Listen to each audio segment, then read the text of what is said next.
Yep. All right. Go. Hi, I'm Don with Fastpitch Prep, and today for Fastpitch Tutor, we're going to talk for a few minutes about hitting. And often when I get a chance to talk to young students about their hitting, they come to us saying, everybody's telling me something different. Everybody's telling me to do something a little bit different, and I'm very confused. And the first thing that I tell them is that we need to make sure that our approach to our hitting is consistent and that it leaves us least vulnerable to any pitch type or pitch location. So as we talk about that, we say, well, hey, my coaches at school are telling me something, and my coaches for travel ball are telling me something else. What do I need to do? Again, we're going to talk about the different pieces of our swing that we want to make sure that are identical and the same every day that they swing. We look at good hitters and people that do a very good job, and they're not identical to one another, but every day that they work on their hitting, they're exactly the same. We look at successful people like college athletes that play on television, and each time they come up to bat, it's exactly the same. Their feet go to the same spot, their hands go to the same spot. Everything is exactly the same for them. But if we took any of those successful athletes and told them each time to do something different, it would be very challenging for them to have the same success as they do, currently. So I encourage our student athletes to be respectful to other people's opinions and ideas, but also to develop a series of movements that they work on so that they're least vulnerable to any pitch type or pitch location.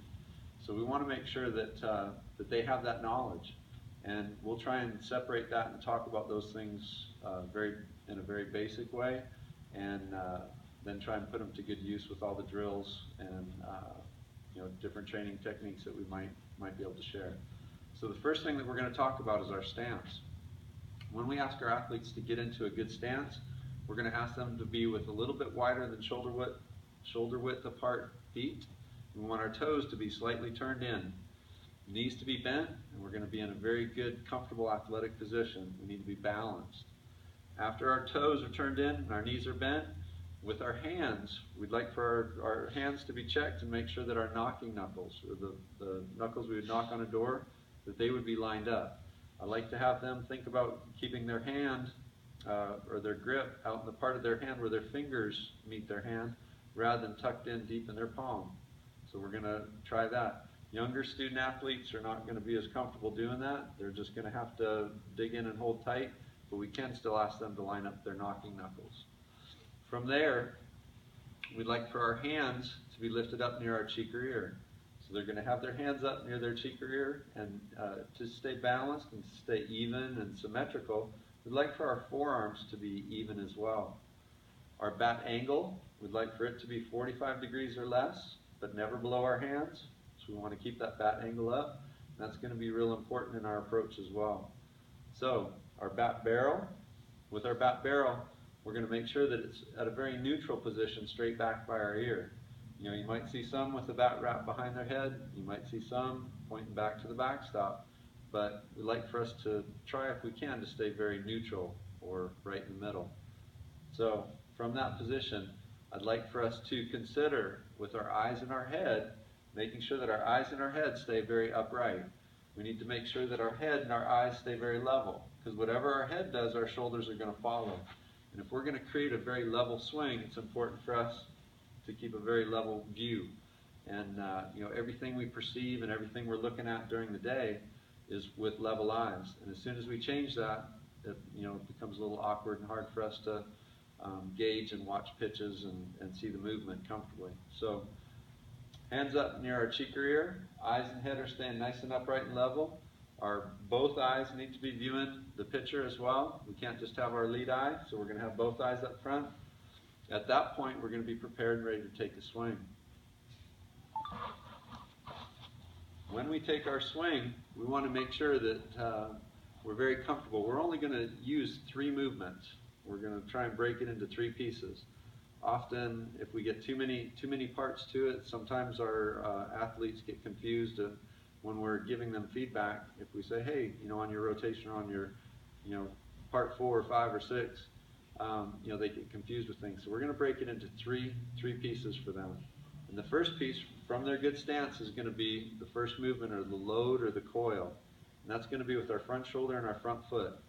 The first movement that they're going to make is going to be turning that front shoulder into the strike zone and taking a small stride forward with their front foot. That stride needs to keep that toe closed. It needs to stay closed at that point, because at that point we're not going to know whether we're getting an inside or an outside pitch.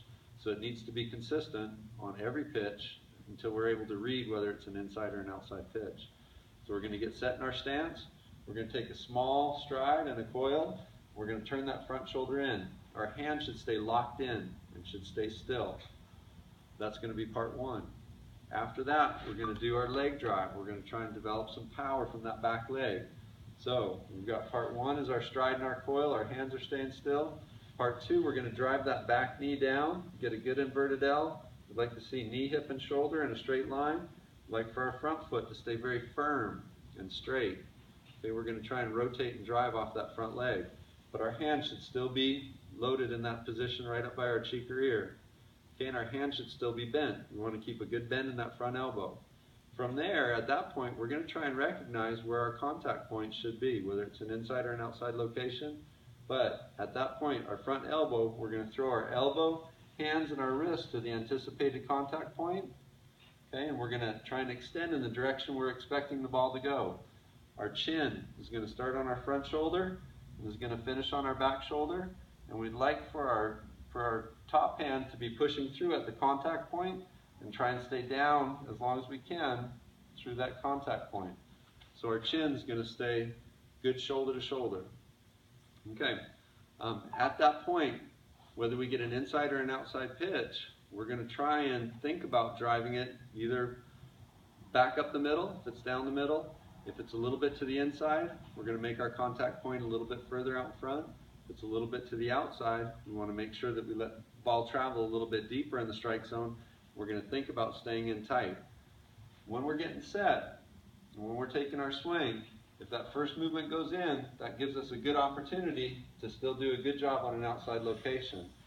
Many of our younger hitters, the first movement with that front shoulder is going to be open and away from the strike zone. That's going to get us in trouble. We've got to make sure that that first movement goes into the strike zone, okay, so that we've got that brief period of time to try and differentiate whether it's going to be an inside or an outside pitch on that particular opportunity.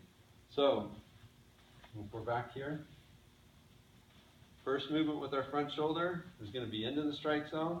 Second movement is going to be our leg drive.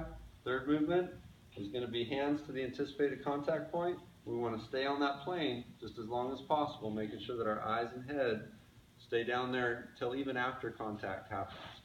So we kind of train and form a good habit. We want our eyes to stay there a little bit too long if we can. Okay. Pause. What else have we got? Whatever you want. I got more. What I need is a group here so that I can keep it flowing. And yeah, well, that's right. That's a good start if you want to stop there. And then